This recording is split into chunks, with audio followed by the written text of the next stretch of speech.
go to back to our kind of summer schedule where we cut back on some office meetings and things. So we're going to do just the one all office team meeting a week on Monday and not continue to do the Wednesday meeting, just to kind of give everyone a little bit more time back in their schedule. We still will have the CE classes on Wednesdays at noon, and Tanya will still be doing command classes. And, maybe Chantel will be doing some more DocuSign transaction type classes as well. So stay tuned for that. So that starts this week, so just this week today.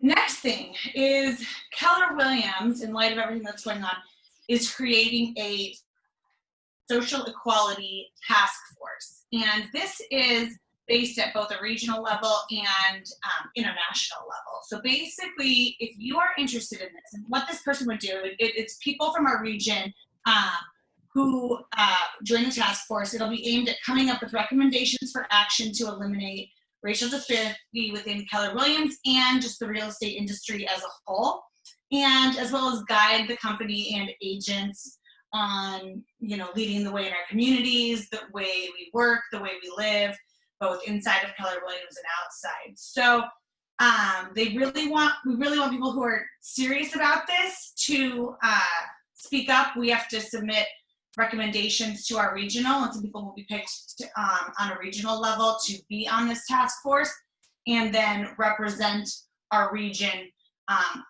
internationally on the national or the Keller Williams task force. So there's no set guidelines as far as what that entails, as far as like number of meetings, things like that. But we really are looking for people who are serious about their desire to help in that arena. So if that is you, or if you know someone who might be a good fit, let us know and we can talk to them more about that. But Keller Williams is really doing a good job to make sure that this is not an issue that kind of goes away in a week, a month. It's going to be an ongoing discussion on equality within our organization and with our associates. All right, and next thing, right now we're just talking about something that we're thinking about implementing next week. Right, we just heard a great idea. Keller Williams was going over some of the metrics with regard to command and talking about the successes of boosting your activities on Facebook. And so we're going to be brainstorming here in the next day or two on how the company will be supporting you to boost your Facebook ads. And so we're hoping to dip into that a little bit on today's call and maybe get your ideas. But I'll tell you what I'm thinking, and it'll be at least a place to start. I'm thinking that the Market Center will support 25 people a week, first come, first serve, that want to spend $20 to boost one of their Facebook ads. So that could be advertising Keller Mortgage, creating an ad around a success around a client refinancing with Keller Mortgage and maybe pulling some cash back and buying a boat or remodeling their bathroom or whatever they're doing. A listing. There's no limit to what you can boost, right? Right. And so we think we'll get on a campaign. I'm thinking that this might be our campaign from around mid-June to mid-July, 30 days, and we'll see what we can do. According to Keller Williams International, people are going crazy with success. The lead costs in the nation average about $250. On my own team, we've seen lower than that. And so I think from the standpoint of the Market Center, it's worth us investing in having you creatively start to boost and communicate on a higher level with your people. So we're thinking, let's open it up and see if there's any ideas that you might have if you knew that you were getting something paid for. Mm-hmm. And then hopefully then it'll encourage more people to try it, and we can share, what ads have the most success, what campaigns, had what kind of reaction in the marketplace as far as views, and because you can see views, clicks, and leads. So, you can really look at it all in there. And it's one of those things that once you get into command and start messing around with the campaigns, it is really easy, but it's just one thing that you have to kind of get in and dig into. And that's something too that Tanya can help walk you through, and she has videos too on the commands. But we just wanted to think of a way to, how could we encourage more people to try command and get some extra leads during the summer and when people are back in action. So. And this functionality is relatively new in terms of its success. So I think basically over COVID, we're now starting to see the results nationally, and Keller Williams is sharing them with us. We're starting to see more people in the office use it. And so I think it could be one of our offices and command's greatest weapons that we use to grab our unfair share of business within the community. Great. So I'm wondering if there's anyone on the call that might speak up on that, that's actually done that, and what kind of success they had, or what they advertised, and what kind of success they had.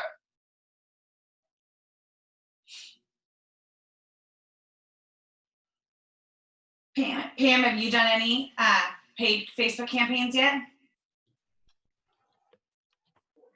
We have. And yeah, we've gotten some good leads. I haven't had success in furthering those conversations, but yeah, we've gotten probably 5 to 10 each listing. It's lists that we've been boosting. And I guess it's just, I've tried following up and had the best luck with those leads, but they are there. And I feel like if we keep them, all I need is, you know, get a couple that I can actually start a relationship with. But that's where we're moving the needle. The follow-up campaigns, are you working on follow-up campaigns to put those names into? We put them right into our database. I reach out with, we're starting a customized drip command where they'll get one the next day.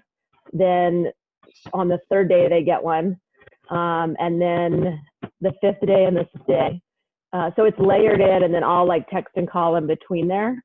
But we do have, I think that's a good thing to put them on. I mean, I put them on my e-newsletter, but putting them in a customized, I do that for certain online leads I don't have a relationship or haven't met or have come in online, that they get on a customized drip lead pretty much every day for the first week. Great, thanks for sharing. Yeah. All right, so that was very generous of our owners. Tony, it's exciting that you're on the call today too. So let's turn it over to Heather to talk about May's numbers and how we did as an office and compared to Keller Williams overall.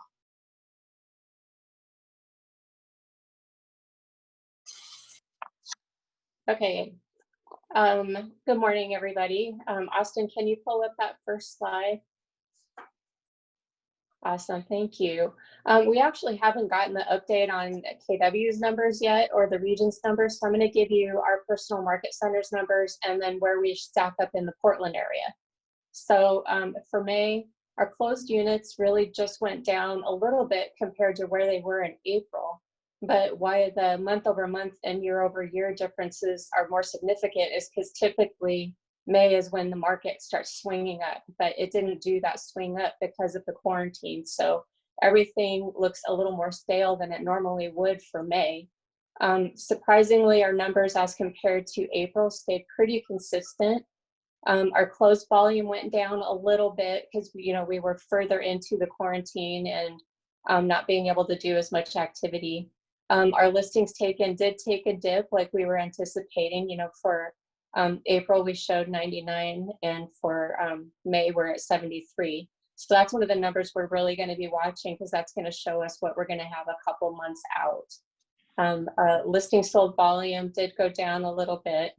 And then these numbers are really consistently about 30 to 40% down month over month, but that's more of a average for the entire industry. That's not just for us. So, I mean, I guess that's a little bit encouraging to know that everywhere across the country is going in kind of in the same boat that we are. Our contracts written volume went down a little bit. that was, like we were saying, typical. We were just still trying to get our feet under us with the COVID-19. Our average sales price at 509 is still staying really consistent and really high compared to a lot of the Portland market. Wow. So Austin, let's see the next one.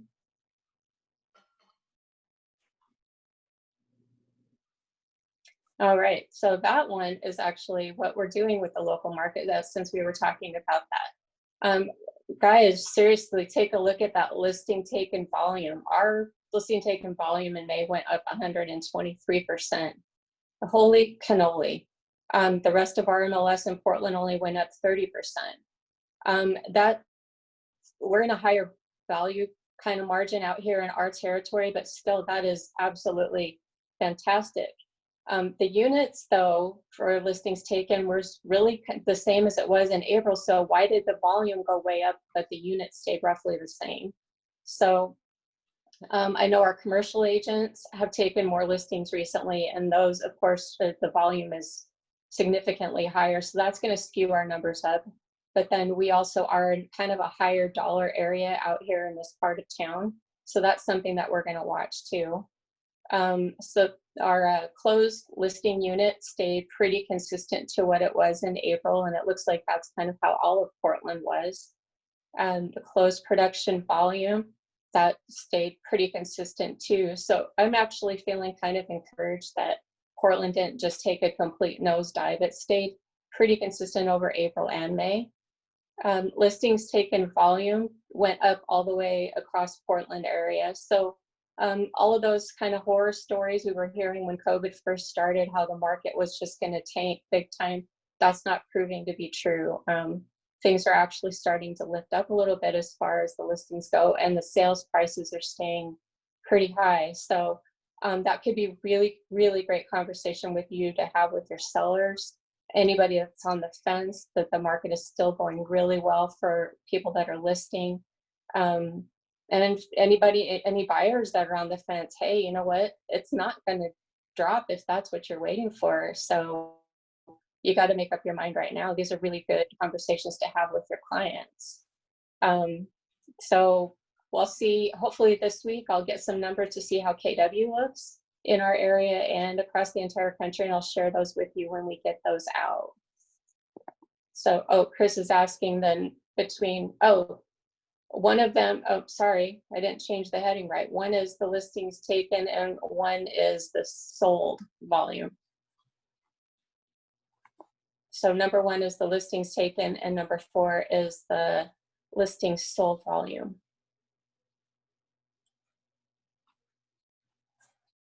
Great, thanks, Heather. Do you guys want to comment on numbers before we move on? Well, I mean, the one that sticks out to me is average sales price, 509,000. That is pretty amazing. I think if you compare that to the country, that's a fantastic number. So one sale a month is living in our community. That's amazing. Yeah, that's very much higher than others areas. All right, so today's topic, we were going to talk about Popeyes. We're going to switch that till next week because we have one of our great teams, Ben and Bennet, on, and they're going to talk to us a little bit about new construction, building relationships with builders, anything, words of wisdom they have for all of us. So Ben and Bennet, thank you for joining. Take it away. Sounds good. Thanks for having us. Before we get started, I kind of like the idea of the office matching some of that Facebook posting. So we're going to kick in $200 for an agents that are under a year. We'll match whatever they spend on Facebook ads. So cool. Amazing. Hey, and now that comes from your productivity coaching days, right? It's instinctive now. Absolutely. It's important to do. Okay, great. Thank you. you. So cool. Well, I thought I'd talk a little bit about what's going on and how I got to new construction and do that business. And then if you guys have any other questions, let me know. I started 16 years ago in real estate. I worked for Century 21 for all of 8 months, bought a new construction house, and then got recruited into working for Arbor Custom Homes. So I don't know if you guys know who they are. They were a really big builder here in town. we did about 1,000 homes a year, and I ended up managing their sales department. So I was able to get a little bit of an in with a lot of different builders when it comes to that. So fast forward 8 years later, I ended up getting into into resale again. Worked for Keller Williams. I've been here a long time, and we were able to leverage some of that, but I realized how little that was helpful. So one of the big reasons that I got into new construction is that I became a member of the Home Builders Association, the HBA, and I had a lot of interaction with the builders. My title companies were really good about inviting builders to different events, and I made sure that I attended those events to maximize my exposure. But really, the biggest thing if you're wanting to get into new construction is understanding the different zoning and the different counties here in the Portland metro area. And if you understand that and can help find good deals for builders, you're able to leverage that into getting listing business. So, for example, there was a property down in Wilsonville that was mismarketed. It was 2 lots on the river, and I was able to figure out where it was and call one of my builders and figure out that it was 2 lots versus 1.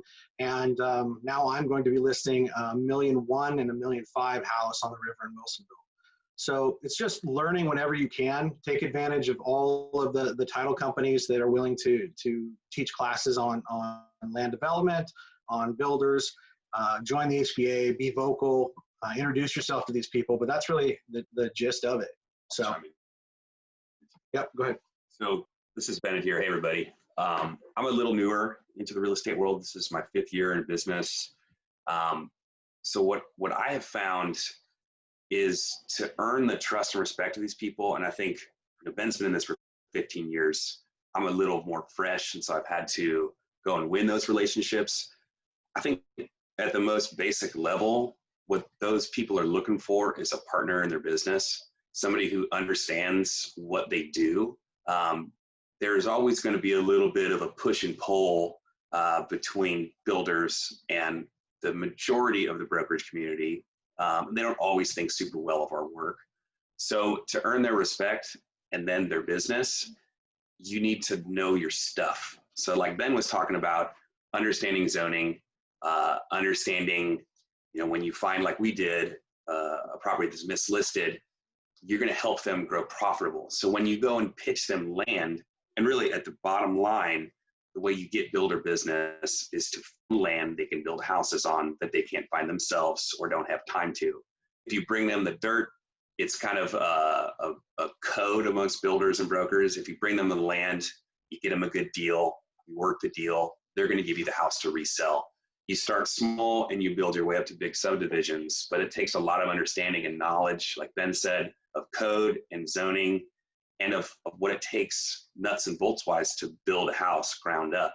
So if anybody out there is interested in doing that, just start getting good, start learning about zoning, and start learning what are the things that keep these guys up at night and how am I going to solve those problems. And that's a big part of what Ben and I do, and allowed us to, kind of come out of nowhere and do almost 40 million last year. New construction was a really big part of that.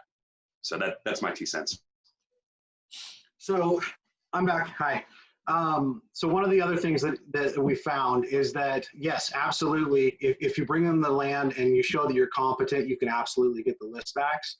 But once you build these relationships with some of these builders, my builders will actually do the deal with whoever brings them the land, pay them a fee, and then have me come in and list them. So you earn the right to have their business once you show them that you do a great job, that you can make them money, and that you're definitely reliable. That's about it. I mean, it's not rocket science. It's just, it takes time and effort to earn their trust. So cherry on top, the very last thing that you need to know is these people wake up early, and if they call you at 7:05 a.m. and you don't answer, you're done.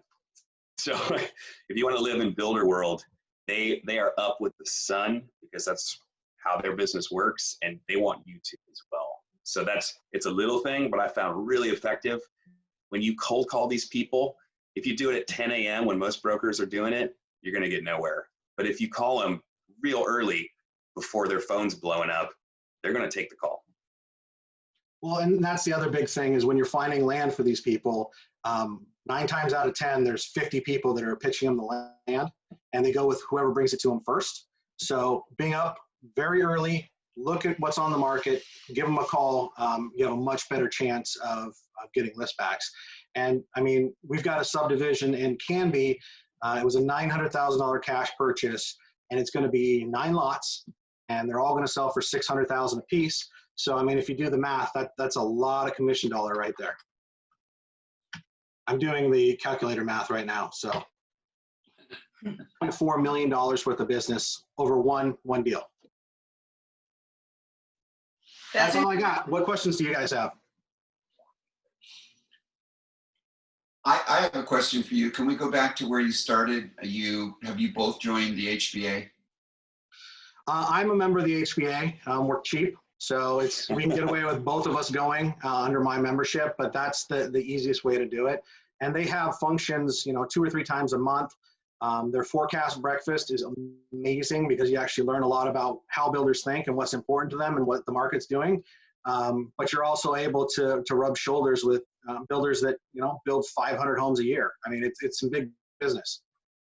And how much is your annual single membership? I think it's like $250. It's not bad. Yeah. Yeah. And how many? Honestly, it comes out of my account automatically, and I haven't looked at it in years. How many realtors do you see typically at those events? Very few. There's probably 5 or 6 that have big business. An agent that used to work for me that now has all of Vic and Wally Rimmer's business. They go West Hills Homes. They do 500 homes a year. They're there. There's a couple of, I've seen you. I think I saw you, Dwight, years ago there, and a few others. So I mean, it's not like you're fighting hand over fist with realtors there. There aren't that many there.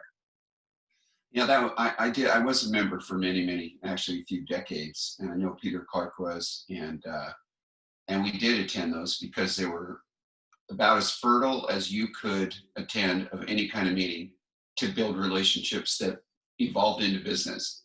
So yeah, it's a huge opportunity. For a time commitment, it's like 1 or 2 listing appointments a month. But imagine out of that time, you get 5, 6, 10, 20, $50 million worth of business over the course of a subdivision. It makes a lot of sense to spend your time there, dollar for dollar. So I do have another question. So you find land, you like the listing you're talking about on the river, and it's miszoned. Mm-hmm. And so you realize there's an opportunity, and you start calling your builders, and they say, yeah, let's meet down there. What are you doing in that meeting? Aren't you talking to them about what they have to build and what the value will be? Aren't you brainstorming? How do you become their consultant in that whole thing? Absolutely. So first of all, I typically don't meet them out there initially. They're going to look at it, see if they have interest. Then the first question is, what are the exit numbers? So what can I build there in order to make a profit and pay the price of the land that they want? Simple formula that I learned a decade ago is that a finished lot cannot exceed 25 to 30% of what a house would sell for on the property. So for example, again, using my calculator, we got a $600,000 house. The raw land can't exceed $180,000 for the builder to make a profit. So it's 25% for land cost, 50% for build, 25% for profit for builders. Rough numbers, but if you look at those, that's typically how you find out if it's going to be a good deal for a builder. And you also mentioned that you've seen that if you bring the listings to a builder first, he'll go with you because he might have had 9 realtors send him that same listing over the next couple of days. Exactly, or actually next couple of hours, Dwight. It's really that competitive. So that's why I'm in here at the crack of dawn every morning, is because I want to see what's come on the market, if there's good deals, because by 9 o'clock they've been picked over. So you need to find it first, quickly, talk to them about it, but you also need to have a relationship with them and they know who you are, so that they know you'll do a good job. Because if you're brand new, they don't know who you are, or even if you're not brand new, if you're not known in the new construction space, it's going to be a bigger battle to get the list backs because they don't know who you are. So build those relationships. As Bennett said, cold call them. Builders love to talk to realtors. I think they're the only people in the world that love to talk to us because we bring them the deals. So it's imperative that you have those conversations ahead of time, And we actually just have an Excel spreadsheet of all of our builders, what they're currently looking for, and their phone numbers. So I could pull that up immediately and go, okay, this builder, and this builder are looking for that. Let me call them. And it's not rocket science. It's pretty easy. I think to add to that, not being Another rocket question. science. Yeah, please. What kind of dollar per square foot number do you use to calculate the middle 50%? I'm sorry, can you repeat that? I didn't hear. I'm turning Yeah. up the volume. Let me try this again. What do you use, a dollar per square foot or whatever, to calculate what you believe the middle 50% the build cost will be for your? Really great question. Yeah, so that's really more on the builder, honestly, Peter, than us. So what we need to do is look about what we can control. That's the part that they can control, is their expenses. What we can control is what they're getting into the land and what the price that it'll sell for. And the middle part is kind of up to them. The good news is the higher the price point you get, the more you can pay for land, because kitchens and bathrooms are the most expensive square footage, right? So adding extra bedrooms, living rooms, things like that are cheaper square footage. So, but again, I would use the 25 to 30% rule, like I just mentioned, and it's going to be the best way to calculate for a builder. Okay, thank you. Yep. Yeah, I would say in terms of trust building there too, guys, when you're giving somebody those comps for, you bring in this piece of land and say, build this house, I will sell it for this. Don't buy that listing. Be conservative. Be conservative and be really honest. If you burn that bridge one time and lose somebody 50 grand, you're done, because it's all dollars and cents. This is not a home. This is a business for them. So they want conservative, strong business partners who are hand in hand walking down the line start to finish with them. So don't buy that listing. Have you guys ever offered to hold open houses for builders that haven't listed their product? You know, we have, it really doesn't create that great of a vibe, because typically they have a realtor already who's got it listed.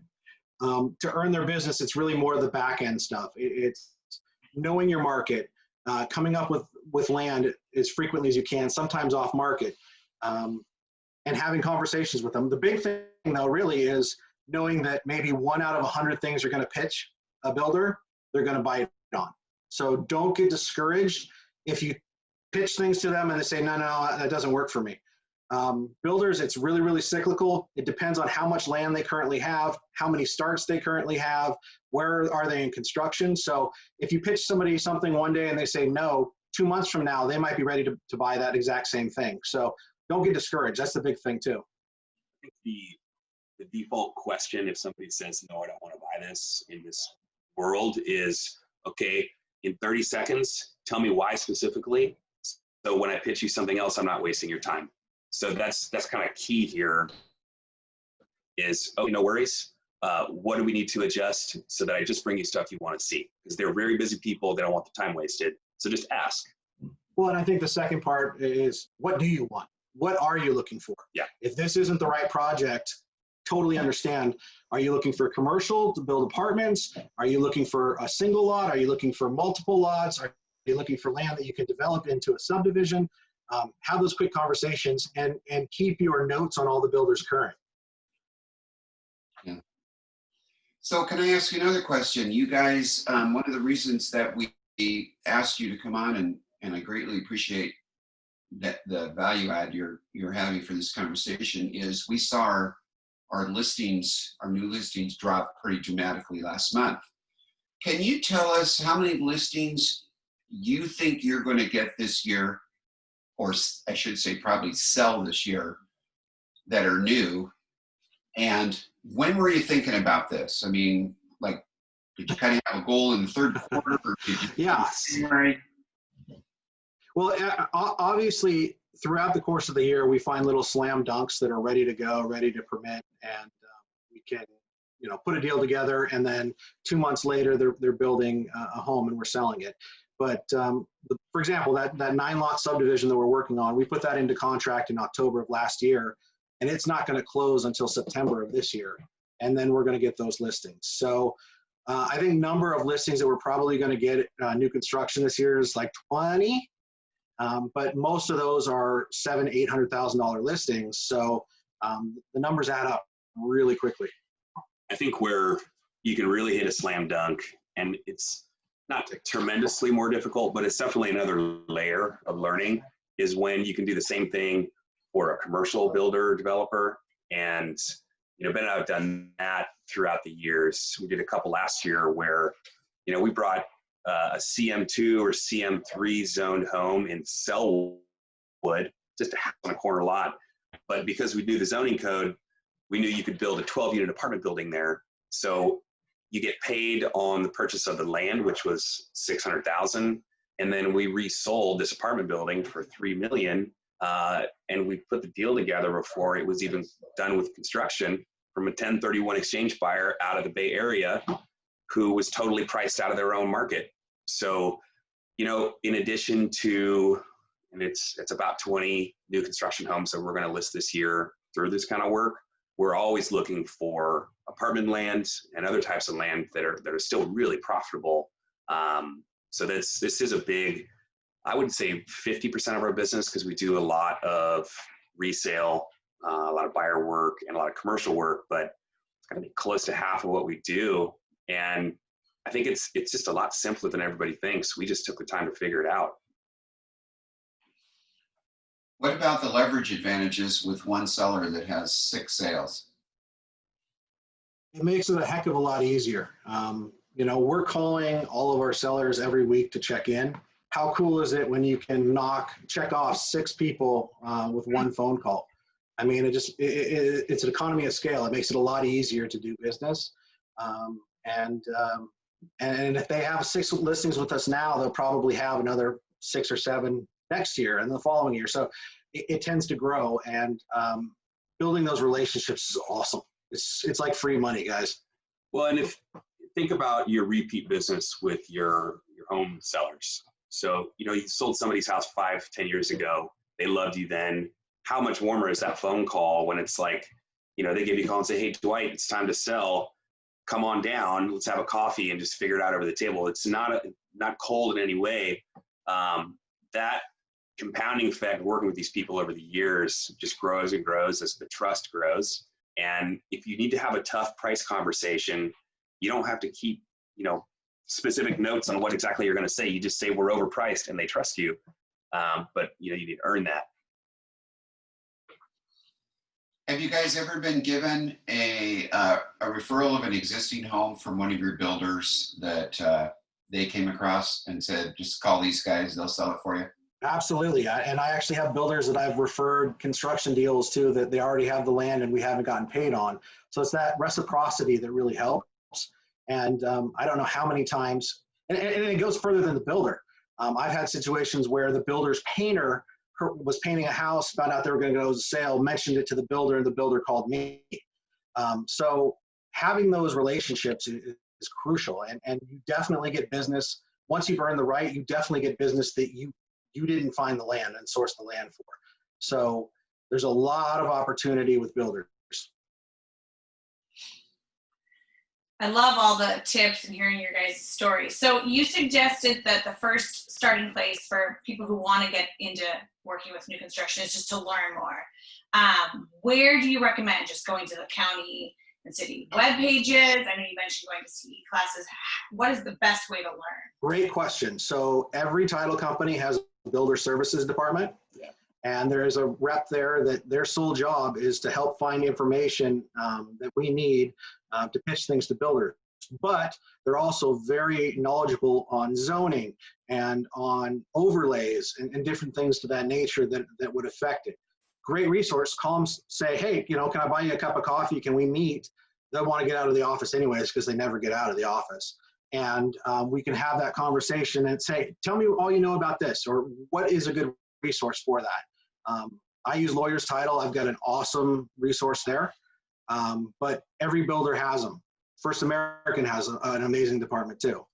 I would add to that, if you can pull it off, and it takes a little bit of swagger. But if you can ask that same question to a builder, can I buy you a cup of coffee and learn how I can help you? They're going to be flattered. Maybe they're too busy, maybe they're not. I've had a couple meetings which have turned into long-term relationships, which turned into a $17 million letter of intent that's out right now for a very large piece of land for a subdivision from asking that same question 3 years ago. So never hurts to ask, hey, I want to learn. Just coming to the table with that question to a builder sounds so different than most of the calls they get from realtors, which is give me money, give me money. This is what they hear, right? So if you just say, I want to learn and help and show up early and work hard, just normal golden rule stuff, that goes a long way. Like Ben said, the title company is huge. We use builder resources all the time there. And then the builders themselves, they will teach you. They like doing it. A cup of coffee is not going to cut it though. Usually it's a $150 bottle of scotch. Yeah.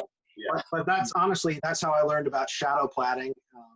Sit down with a builder and buying him an expensive bottle of scotch. And that's made so much money, it's not even funny. Yeah, and the operative word is scotch and not tequila, right? Correct. Well, there are a couple, but those, yeah, I don't know if you want to work with those builders. I would say during COVID. Those Scotch guys are all old. You want the tequila guys.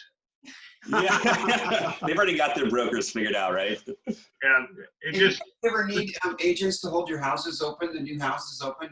Have you been in that situation, or do you think you will this year? To be honest, we might, but typically they're selling well before they're done.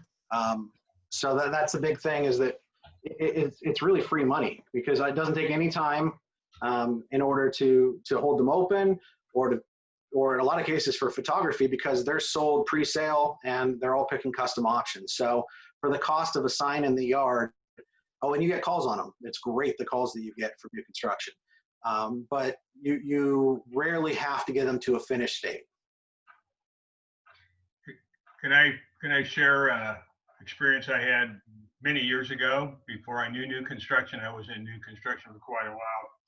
What I would do is go to a subdivision on a weekend with a cup of coffee before any open houses, and I'd sit across from either the currently finished open house or one that was almost finished and wait for somebody to slow down, and to go pick them up as a buyer. Ended up selling enough homes in that particular subdivision that I got the builder's attention, which then got me into actually listing the properties.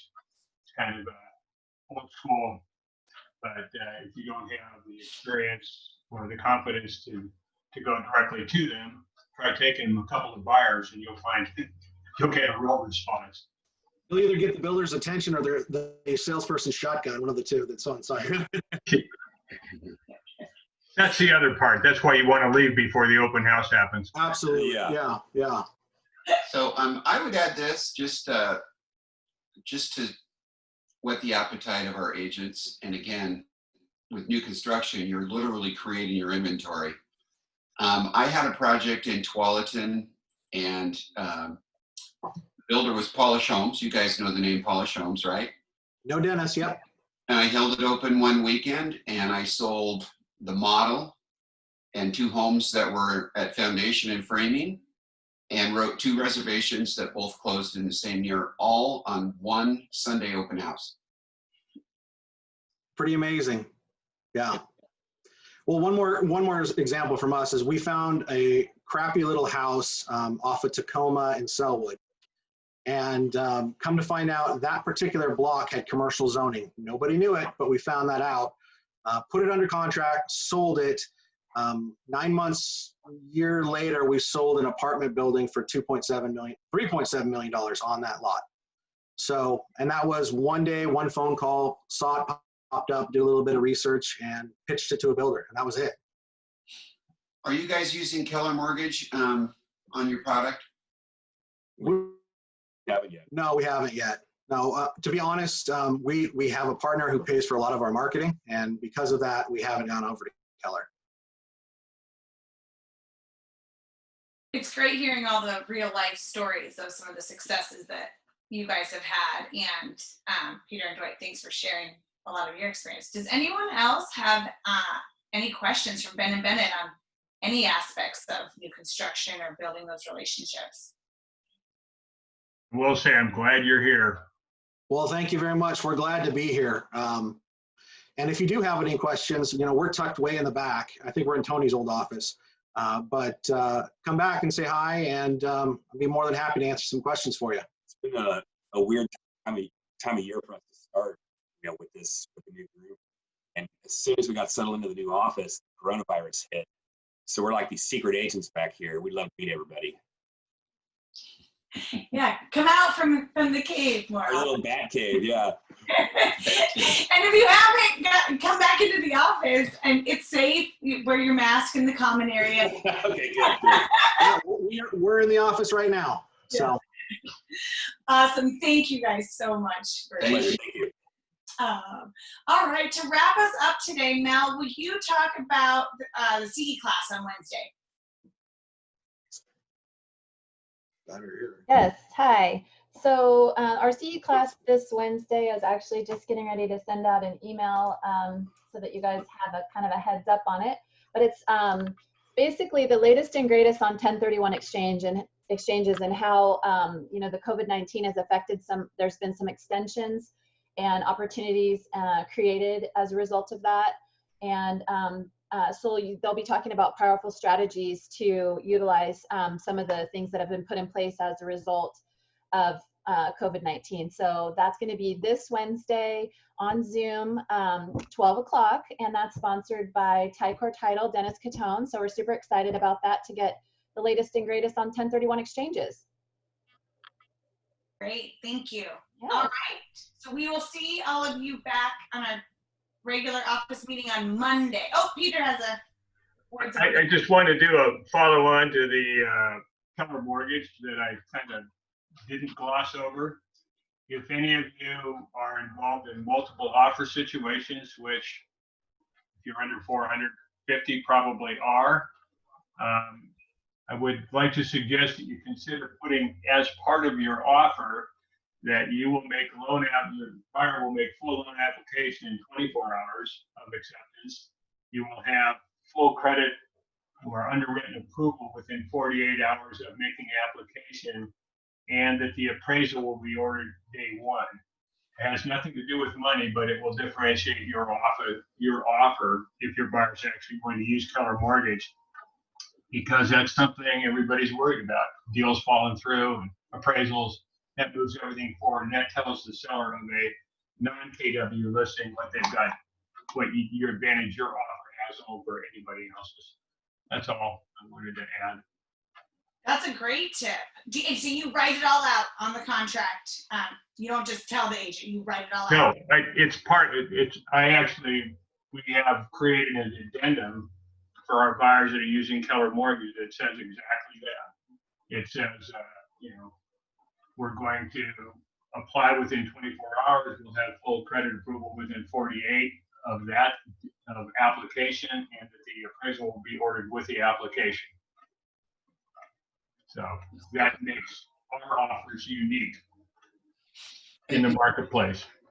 Peter, have you had a transaction yet where you have it under contract, you're in the inspection period, there are issues coming up, and you have to keep the buyer engaged, and then the appraisal comes in at value or more? Does that change the attitude of the buyer in trying to get the deal done? Oh, absolutely. If I understood the question, that's a good thing. When I'm talking to the seller, I tell them, it's an advantage to them in negotiating repairs. And when I talk to the buyer, I tell them it's an advantage to both parties, because after those two things are done, the only thing you have left to do is negotiate the inspection. Is that what you were asking me? It is, and actually I didn't think about the seller side. So if you have a difficult inspection negotiation that is ahead of you because you have all kinds of issues, and you can say to the seller and the buyer that the house is appraised and this is the last hurdle and we just have to agree on these things. There's a difference, right? You've seen that difference? Huge difference. Keeps them engaged, keeps them both engaged, right? And it removes the uncertainty. That goes back to when I'm using it as a listing side. I actually tell the potential seller that the part I'm going to talk about now is so you can sleep at night. And it's you can sleep at night part of the presentation, because trust me, you probably had the same experience. There are a few sellers that worry about things throughout the process. So yeah, it does make a big difference. Thanks. Thanks, Peter. My pleasure. Okay, guys, see you on next Monday. Have a great week.